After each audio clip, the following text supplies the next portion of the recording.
Welcome to this next lesson on conducting an effective meeting. But before we do that, let me remind you to watch the earlier 6 lessons to get the most out of this one. With that out of the way, let's get started.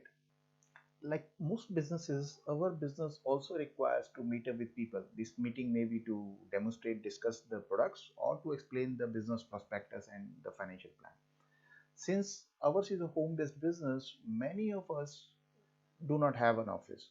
So we either conduct these meetings at our home or at the home of the prospect or outside somewhere, maybe a restaurant or a hotel room, for example. For larger gatherings, a conference room is also an option. Before we discuss pros and cons of each of these, let's talk about what not to do. Like most aspects of our business, this is more important to learn than what to do. Firstly, never have such meetings at your job premises, parties, standing on the road, social gatherings, roaming around in the malls, just randomly. Ours is a home based business, not a street based business. So, never degrade it by trying to conduct it at place not suitable for it. Next, never conduct such meetings without a clear understanding of the objective to all attendees. Your prospect must understand that this is a serious business meeting and all protocols of a normal business meeting apply automatically, like not picking up a call during the meeting, for example, and any other such distraction. Also, set up a definite duration of your meeting so that he is aware of how much time he is required to set aside for it. If after the stipulated duration the prospect requests for an extension to seek more information, you may extend it if that is manageable, or else just offer some carry home information at that moment and set up another meeting soon. Now let's discuss home meetings. I always prefer to have the meetings at the prospect's place. In fact, that's always my first choice. They will feel more at ease there. Request them not to bother themselves with formalities like refreshments. So just a cup of tea or a coffee after the meeting would be ideal. And if they insist for more, ask them just to add something like cookies to it.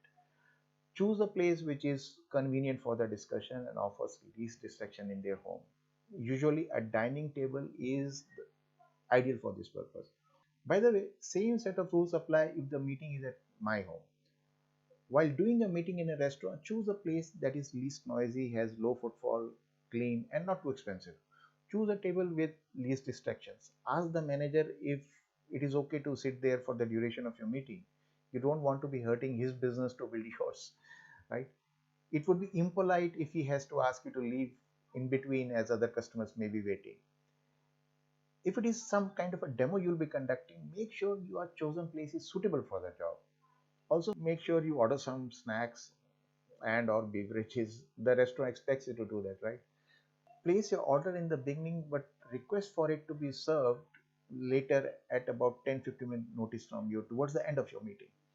Conference hall would normally be required for a larger gathering or for some other definitive purpose like associating with your downline distributors. Since this entails investment of time and money, be judicial about it. I usually have them once in a while, mostly to assimilate new distributors to a family or to build up faith in the prospects. I also insist on keeping such meetings contributory, at least for the distributors. This brings us to the end of this lesson. Tomorrow we will discuss the follow-up process. Till then, all the very best with growth of your business. Take care. Bye-bye.